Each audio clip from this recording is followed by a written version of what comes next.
नमस्कार साथियों, मेरा नाम है लक्ष्मण शर्मा और मैं हूं जर्नलिज्म का एक छात्र, साथ ही मैं बीजेपी का छोटा सा कार्यकर्ता। ये वीडियो बीजेपी या सरकार के विरोध में नहीं है, बल्कि उनके साथ मिलकर न्याय की मांग करती है। जैसे कि आप सभी जानते हैं, 13 जनवरी 2026 को यूजीसी के नए कानून आए। सबसे पहले मैं आपको बता दूं कि यूजीसी आखिर है क्या। यूजीसी है यूनिवर्सिटी ग्रांट कमीशन। ये इंडिया के सभी यूनिवर्सिटीज और कॉलेजेस में रूल्स एंड रेगुलेशंस बनाती है, उनमें फंडिंग प्रोवाइड करती है, डिग्रीज प्रोवाइड करती है। तो 13 जनवरी को सरकार द्वारा इसमें कुछ नए कानून आए, जिसमें ओबीसी को ऐड करा गया। बहुत अच्छी बात है, पहले ओबीसी थे नहीं। 24/7 का हेल्पलाइन नंबर निकाला गया, बहुत अच्छा। एक स्क्वाड बनाई गई जो सभी यूनिवर्सिटी और कॉलेजेस में जाके चेक करेगी किसी बच्चे के साथ डिस्क्रिमिनेशन तो नहीं हो रहा, बहुत बढ़िया बात है। एक कमेटी बनाई गई, लेकिन उस कमेटी में एससी का एक मेंबर है, एसटी का एक मेंबर है, ओबीसी का एक मेंबर है, वुमेन्स का एक मेंबर है और डिसेबिलिटीज का एक मेंबर है। जनरल कैटेगरी का कहाँ है?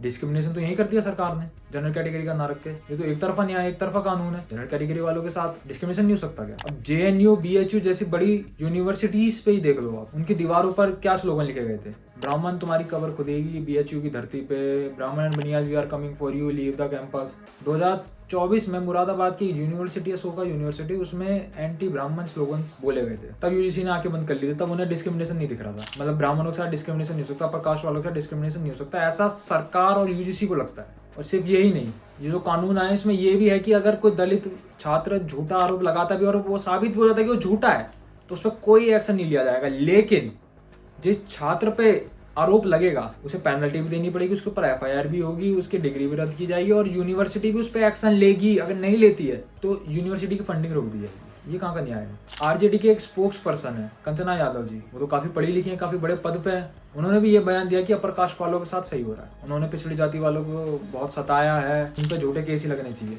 मतलब ये करा होगा, कभी किसी ने करा होगा, हमने तो करा नहीं, हम तो देश के फ्यूचर हैं। अगर यही सोच अटल बिहारी वाजपेयी जी की होती तो वो भी सिर्फ ब्राह्मणों का ही सोचते। नेहरू जी की होती, वो भी ब्राह्मणों का ही सोचते। बीएन राव जो अम्बेडकर जी के एडवाइजर थे, ड्राफ्टिंग कमेटी में थे जब संविधान लिखा जा रहा था, उन्होंने तो सोचा नहीं ब्राह्मण होगा, वरना वो भी रिजर्वेशन में डाल देते ब्राह्मणों को। तो आज सरकार ऐसा क्यों सोच रही है कि ब्राह्मणों के साथ डिस्क्रिमिनेशन नहीं हो सकता? ये तो बहुत ही गलत है। और इस कानून के चलते ही काफी अधिकारी भी इस्तीफा दे रहे हैं। एक बरेली के सिटी मजिस्ट्रेट हैं अलंकार अग्निहोत्री जी, उन्होंने भी ये बोल के इस्तीफा दिया कि जनरल कैटेगरी वालों के साथ न्याय नहीं हुआ। बीजेपी के खुद के लोग, विधायक मृगेंद्र उपाध्याय जी, उन्होंने भी इस्तीफा दिया। लखनऊ जिले के मंडल के महामंत्री और उनके साथ अन्य 10 लोग, उन्होंने भी इस्तीफा दे दिया बीजेपी से, ये कहते हुए कि वो यूजीसी के खिलाफ है। जब बीजेपी के खुद के लोग ही यूजीसी के खिलाफ हैं, तो बीजेपी इस पे संज्ञान क्यों नहीं ले रही? कोई भी बड़ा नेता आगे इस पर बयान क्यों नहीं दे रहा? आज ही सुप्रीम कोर्ट ने यूजीसी पे स्टे लगाया। मैं माननीय सुप्रीम कोर्ट का बहुत बहुत शुक्रिया करना चाहता हूं कि उन्होंने इस पे स्टे लगाया, इसका संज्ञान लिया। और मैं बीजेपी से ये अनुरोध करना चाहता हूं कि वो यूजीसी कानून को वापस ले, क्योंकि ये समाज में सिर्फ नफरत फैला रहा है। हिंदू